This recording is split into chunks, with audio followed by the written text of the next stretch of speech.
Welcome to ACC Student News, the news student can use. I'm Lovely. And I'm Mike. Here are this week's stories.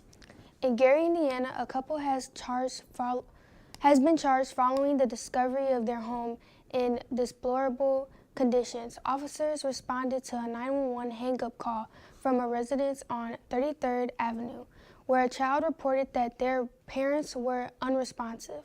Upon arrival, officers encountered a strong odor of garbage and feces with visible filth and an infesting of flies and maggots throughout the home. The residence conditions has deemed uninhabitable, leading to the involvement of the Indiana Department of Child Services, DCS.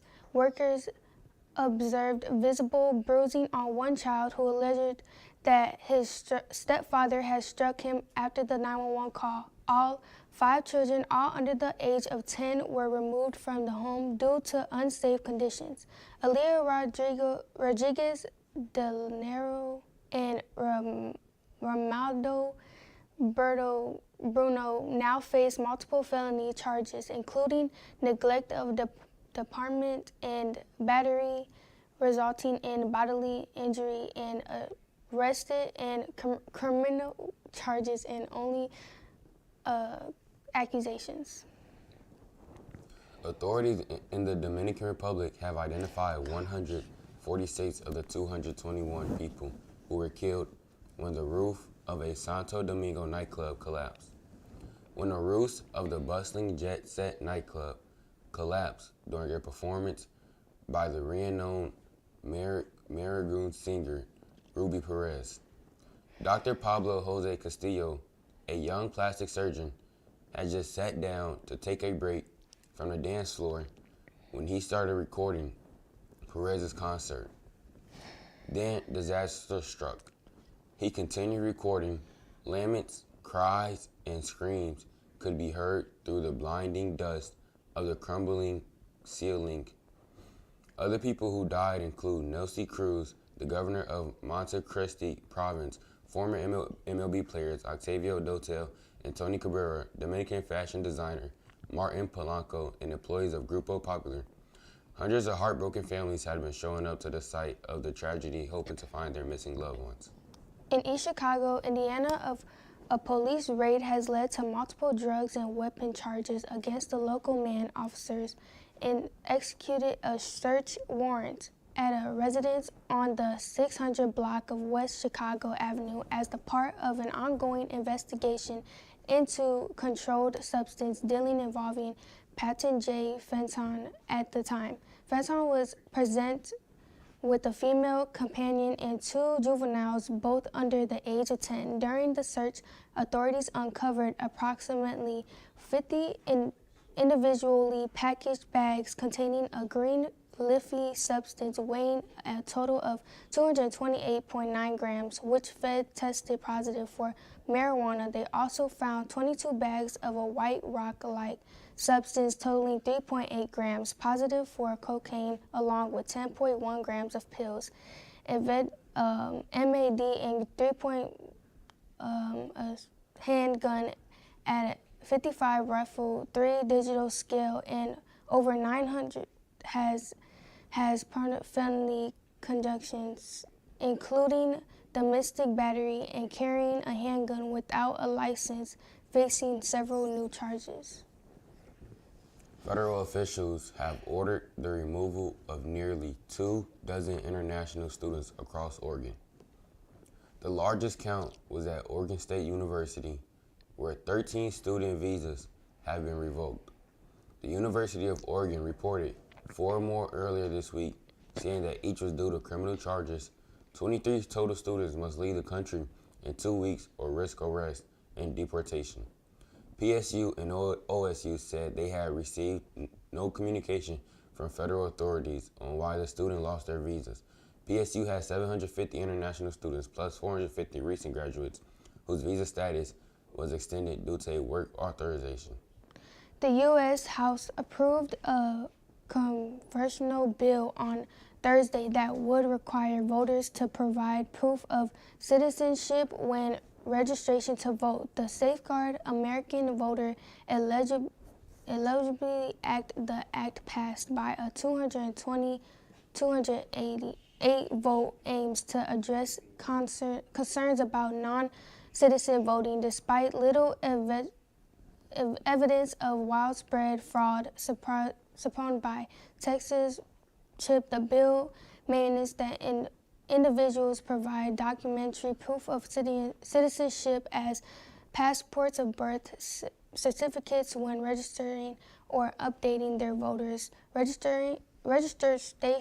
Real IDs could also be used in the acting citizenship these IDs do not always include that information. Lawful registrations can still obtain them.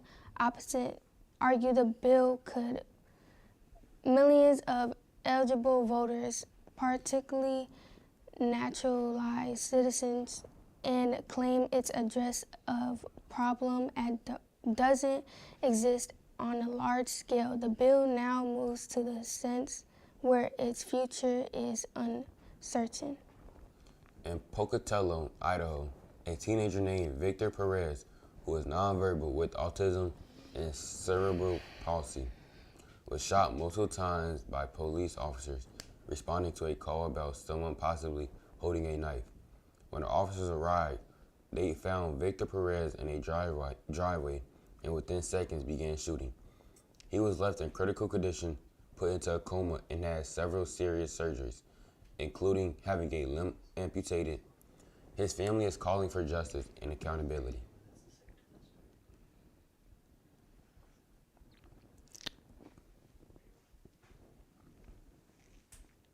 Saying the police used unnecessary force, this incident has caused outrage in the community and brought attention to how police handle situations involving people with disabilities. Egg prices continue to rise, setting new records of $6.23 per dozen. According to the Consumer Price Index, customers should not take quick relief. With easier coming soon, demand for eggs will be available until April 20th. A major part of the price spikes is due to the bird flu outbreak, which killed more than 30 million eggs-laying chickens, leaving about a 6-month gap for enough chickens to grow old enough to match previous production rates. Prices are projected to continue to rise. A Hammond Elementary School was put into a lockdown after a report of a potential threat. Around 9 a.m., school officials received a report of a potential threat outside the building. According to Superintendent Talisa Reed, all the students were brought inside the building after a student reported a strange adult outside with a weapon. Police responded promptly and searched the searching, but found no credible threat. Crisis team was dispatched to the school to provide support to any students who may have needed additional assistance. The lockdown was lifted shortly before 11 and the remainder of the day continued without further incident. The China-U.S. trade war continues as China raises its retaliation tariffs on American goods to 125%. The raise in tariffs follows the White House decision to increase tariffs on China to 145%. As a result of the tariffs, both the U.S. stock markets and the value of the dollars has fallen. China has stated that they have no plans to raise its retaliation tariffs any further, as they would have no further economic impact. The White House also announced a 90-day pause on tariffs for countries that did not retaliate. Through this pause only affects recent tariffs. The minimum tariffs rate of the 10% will remain in effect. The Indiana House is looking to attract the Chicago Bears to Northwest Indiana. The bill was introduced by Representative Earl Harris from East Chicago, wants to establish a Northwest Indiana Professional Development Commission and Professional Sports Development Fund. The commission will be tasked without exploring and putting in place strategies to attract more sports franchises. Under the bill, the commission would explore attracting professional football, baseball, basketball, hockey, or soccer teams. And since the Chicago Bears have been looking for a new home when he proposed the bill in 2024, it got attention as a possible new location for the team. That's all the news we have for today. Make sure to subscribe and follow us on Instagram at ACC TV Hammond.